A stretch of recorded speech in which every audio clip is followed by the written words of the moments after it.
Hello and welcome to the IGNOU fair. मैं K S Mishra आप सभी का अपने इस चैनल इग्नू फेयर पर स्वागत करता हूं।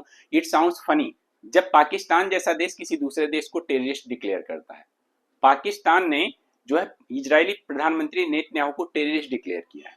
ठीक है, आइए देखते हैं कि आखिरकार ये क्या है न्यूज और खासकर इससे इंडिया को क्या बेनिफिट होने वाला है। इन सभी पे बहुत डिटेल्ड में बात करेंगे। देखिए, ये जो क्लास है ये आपके जियो पॉलिटिक्स के लिए बहुत ज्यादा इंपॉर्टेंट होती है। करंट अफेयर की जो सुबह क्लास होती है उसी का यही पार्ट होती है। इसमें किसी एक टॉपिक को लेकर इसके बाद में आपको डिटेल्ड आपके सामने डिस्कशन किया जाता है। तो आप सभी लोग जो है सुबह वाली क्लास भी करंट अफेयर की जरूर देखा करिए और साथ ही आप जो है चैनल को सब्सक्राइब करें, बेल आइकन दबाना बिल्कुल भी मत भूलें और मेरे टेलीग्राम चैनल से जुड़ें। इसी वीडियो के डिस्क्रिप्शन में आपको सारे लिंक मिल जाएंगे। ठीक है, तो आइए देखते हैं आखिरकार माजरा क्या है। Pakistan will designate Israeli president a terrorist government और टीएलपी अकॉर्ड। वहां पर जो विपक्षी पार्टी है, जो टीएलपी के साथ में एक्चुअल में गवर्नमेंट का एक करार हुआ है और उस करार के तहत ये किया गया है कि भाई आपको इजरायली प्रधानमंत्री नेतन्याहू को एक टेररिस्ट डिक्लेयर करना पड़ेगा। आप सोचो, एक विरोधी पार्टी से वहां की मौजूदा गवर्नमेंट अपनी सरकार बचाने के लिए एक करार कर रही है, एक एग्रीमेंट कर रही है और उस एग्रीमेंट में विरोधी पार्टी ये कंडीशन रखती है कि आपको इजराइल के प्रधानमंत्री के साथ में क्या करना है, उनको टेररिस्ट डिक्लेयर करना है। और इस बात को जानते हुए कि इससे यूएसए हमसे नाराज होगा और पाकिस्तान जो यूएसए से अपने संबंध बार बार शुद्ध करना चाह रहा है, अच्छे करना चाह रहा है, ठीक है, वो कहीं ना कहीं प्रभावित होंगे। इसके बावजूद भी अपनी सरकार बचाने के लिए वहां की सरकार को ऐसा करना पड़ रहा है। ठीक है, तो हम समझने की कोशिश करेंगे कि क्या है। और सिर्फ इतना ही नहीं है कि वहां पे उनको टेररिस्ट डिक्लेयर किया, और आप देखेंगे जिसमें मुझे कहीं से लगता है कि कहीं ना कहीं से पाकिस्तान की भी इकोनॉमी और ज्यादा बर्बाद हो जाएगी। लेकिन फिर भी पाकिस्तान ऐसा कदम उठा रहा है। ठीक है, वहां की टीएलपी है जिसको तहरीके लबैक कहते हैं, तो ये पाकिस्तान में बेसिकली फिलिस्तीन को सपोर्ट करता है।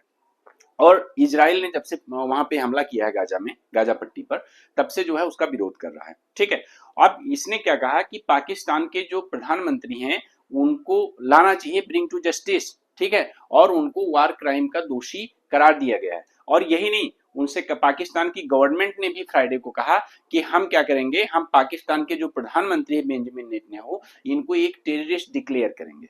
ठीक है, क्योंकि नेतन्याहू बेसिकली क्या है, एक वार क्राइम के दोषी हैं। और यहाँ ये कहा किसने, ये वहां के प्रधानमंत्री के एडवाइजर ने कहा। ठीक है, और ध्यान देना इसके लिए, और एक चीज इतना ही नहीं, आप नीचे देखो सबसे लास्ट में। ठीक है, मतलब क्या, देखिए ये पोर्शन आप देखिए, ना पढ़ रहे हो तो मैं बता रहा हूं आपको।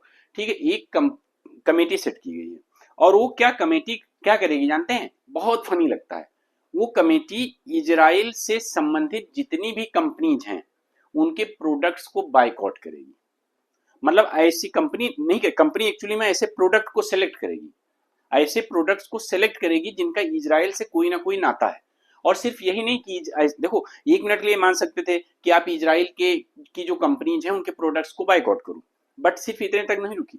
इजराइल को सपोर्ट करने वाले या इजराइल की किसी भी कंपनी से जुड़ी कोई कंपनी भी अगर जो है कोई प्रोडक्ट बना रही है तो उस प्रोडक्ट को वहां बाइकआउट किया जाएगा। अब आप ये सोचिए कि पाकिस्तान की क्या हालत होने वाली है।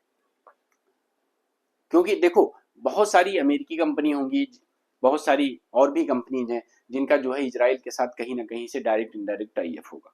और वो जो प्रोडक्ट बनाती हैं और वहां बेचती हैं, अगर उनको आप बाइकआउट करने के लिए, सरकार बाइकआउट के बाकायदा कमेटी बनाई गई है उसके लिए, और उन प्रोडक्ट्स को गवर्नमेंट की तरफ से ही बाइकआउट किया जाएगा, मतलब उनकी पूरी तरह से मार्केटिंग, उनकी सेल सब बंद कर दी जाएगी। ठीक है, ऐसे में जो ऑलरेडी आर्थिक क्राइसिस से गुजर रहा है, इकोनॉमिक क्राइसिस से गुजर रहा है पाकिस्तान, उसकी हालत और ज्यादा खराब होने वाली है। अब यहाँ पर बात आती है कि आखिरकार भारत को क्या बेनिफिट होने वाला है। भारत को बेनिफिट ये होने वाला है कि देखो, जो यूएसए अभी धीरे धीरे, जो भारत रसिया की तरफ बढ़ रहा था, यूएसए जो है भारत को परेशान करने के लिए पाकिस्तान की तरफ बढ़ रहा था। ठीक है, अब वहां पर यूएसए रुकेगा। ठीक है, क्योंकि यूएसए इजराइल को सपोर्ट करता है, ये इजराइल के साथ खड़ा है, इजराइल को आर्म सप्लाई करता है। और पाकिस्तान क्या कर रहा है, इजराइल को टेररिस्ट कंट्री घोषित कर रहा है, उनके प्रधानमंत्री को टेररिस्ट घोषित कर रहा है। इसका मतलब समझ रहे हैं कि यूएसए एक टेररिस्ट को आर्म सप्लाई कर रहा है। ठीक है, पाकिस्तान की नजरों में। ठीक, ये एक मतलब पॉइंट समझिएगा, इस तरह से आप समझिए कि पाकिस्तान की लगने वाली है फिलहाल के लिए। और यही नहीं, देखो, large scale emergency food and medical assistant to Palestine, मतलब और नेतन्याहू को टेररिस्ट भी डिक्लेयर किया और साथ ही क्या किया, बहुत बड़ा शिपमेंट जो है वहां के लिए भेजा असिस्टेंट के लिए।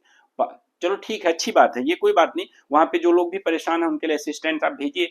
फिलहाल के लिए पाकिस्तान असिस्टेंट भेज रहा है जिसको खुद असिस्टेंट चाहिए, ठीक है, लेकिन ठीक है उसमें कोई दिक्कत नहीं है। ठीक है, आप देखिए, देखिए Pakistan forms committee to identify boycott businesses supporting Israel, मतलब ऐसे सारे बिजनेस को बाइकआउट करने के मूड में है वो कमेटी जो इजराइल को सपोर्ट कर रहे हैं। सपोर्ट दैट कि मान लेते हैं कि ऐसा है नहीं फिलहाल के लिए, लेकिन मान लेते हैं कि भारत जो है सपोर्ट कर रहा है इजराइल को, तो भारत के भी की जो कंपनी है उनके भी प्रोडक्ट को बाइकआउट कर देंगे। अगर जो है यूएसए सपोर्ट कर रहा है इजराइल को तो उसके प्रोडक्ट्स को भी बाइकआउट कर देंगे। ठीक है, तो भैया क्या बचेगा, क्या तुम्हारे यहाँ कुछ बचने वाला है?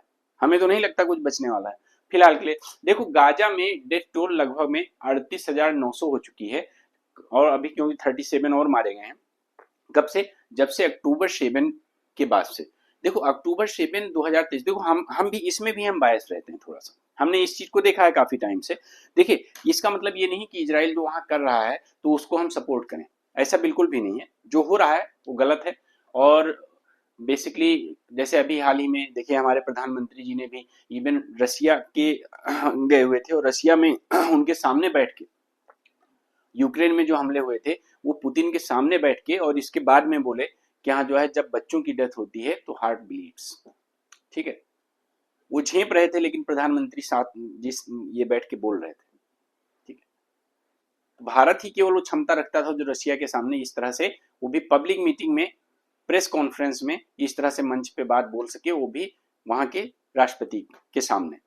ठीक है, कि जो आपने किया है वहां पर वो सही नहीं है। ठीक, आप इसको ध्यान देना। तो रशिया भारत कभी भी सपोर्ट नहीं करता है, ऐसा नहीं है। भारत ने भी फिलिस्तीन को बहुत सारी सहायता भेजी है। तो अब देखो एक्चुअल लेकिन हुआ क्या कि अक्टूबर 7 को जो बेसिकली हमास की तरफ से वहां पे जो है रॉकेट दागे गए, उसमें बहुत सारे इजरायली नागरिक मर गए और बहुत सारे लोगों को उठा के लेकर आए, कैप्चर करके लेकर आए।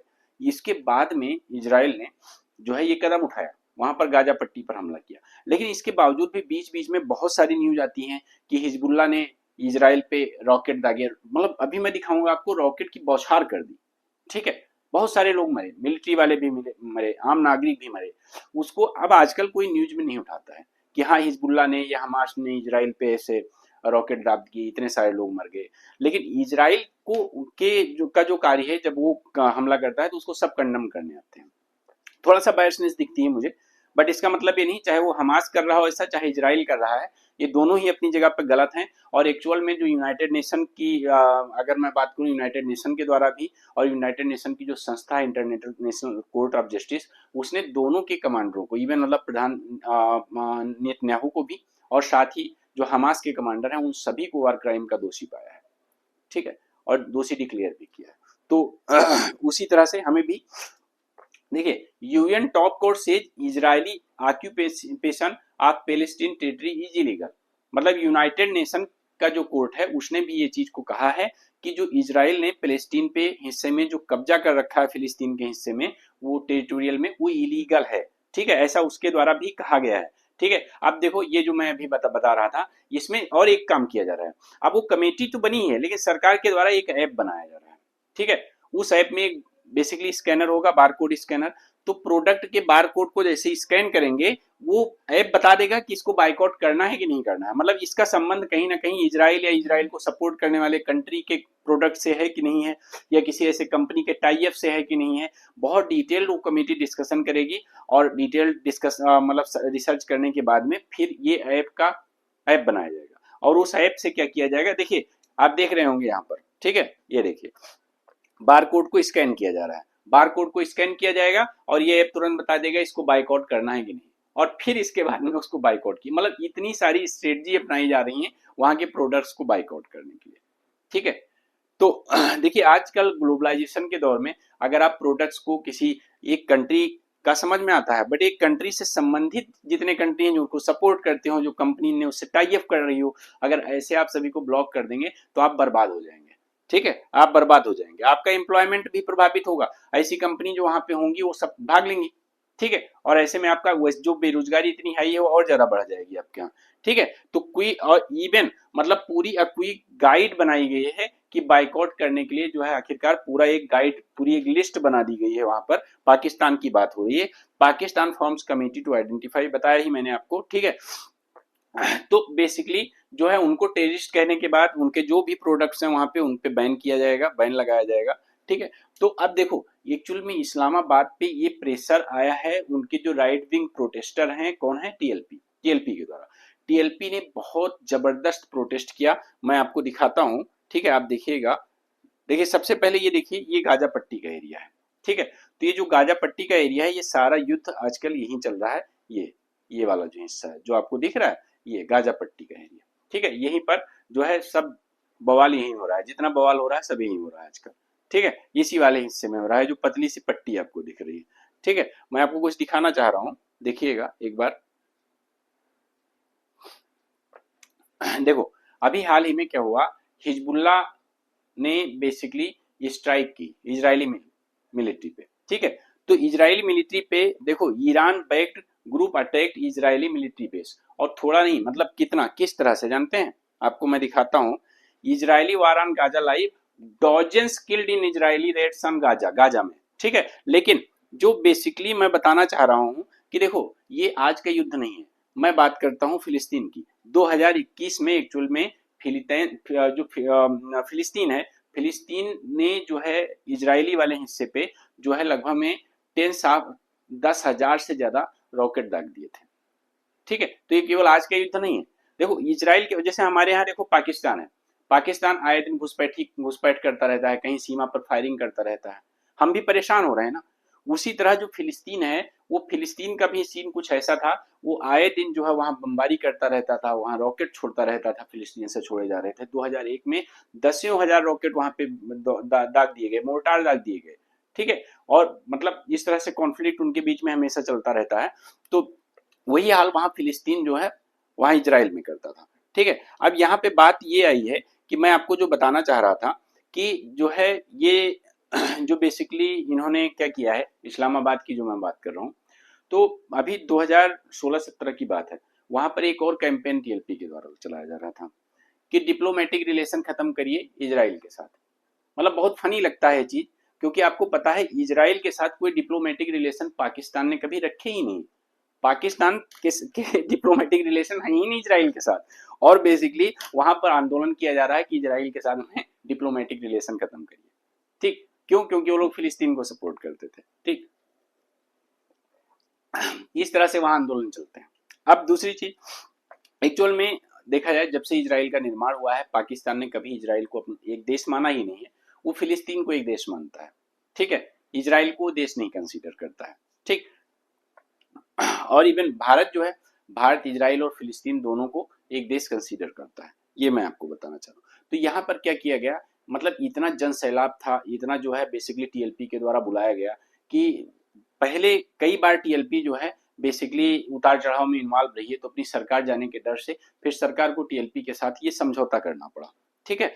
तो इसको आप देखिएगा, समझने की कोशिश कीजिएगा कि किस तरह से आखिरकार यहाँ पर ये जो घटनाएं हो रही हैं इजराइल में, उसका पाकिस्तान के द्वारा जो इस तरह से विरोध किया जा रहा है, तो पाकिस्तान पे क्या असर पड़ा। देखो पाकिस्तान को निसंदेह डिप्लोमेटिक रूप से भी और इकोनॉमिक रूप से, दोनों रूप से नुकसान होने वाला है, ठीक है।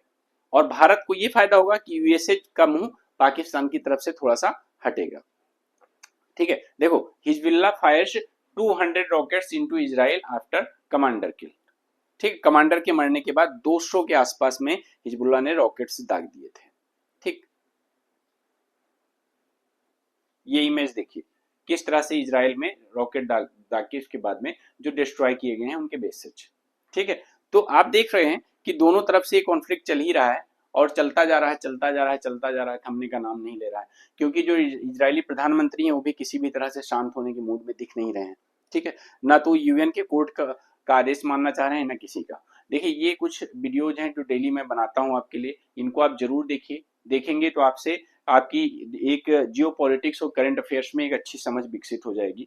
साथ ही जो है आप देखिएगा ये सब करंट अफेयर की वीडियोज हैं जो डेली करंट अफेयर की क्लासेज होती हैं, तो इनको भी आप जरूर देखिए, साथ ही ये प्लेलिस्ट बनी हुई है, इन प्लेलिस्ट को आप देख लीजिए। इसमें आपके करंट अफेयर की अलग प्लेलिस्ट बनी हुई है और बाकी इंडियन इकोनॉमी के फाउंडेशन बैच की अलग है और साथ ही जो है आपकी इंटरिम बजट की अलग बनी हुई है। तो बाकी पीवाईक्यू एनालिसिस जो हुए हैं उनके भी सभी प्लेलिस्ट बनी हुई है। तो इन सभी को आप देखिए ध्यान से, ठीक है। अच्छा चलिए ठीक है, आपसे कुछ प्रश्न पूछना चाह रहे थे लेकिन ठीक है, चलिए।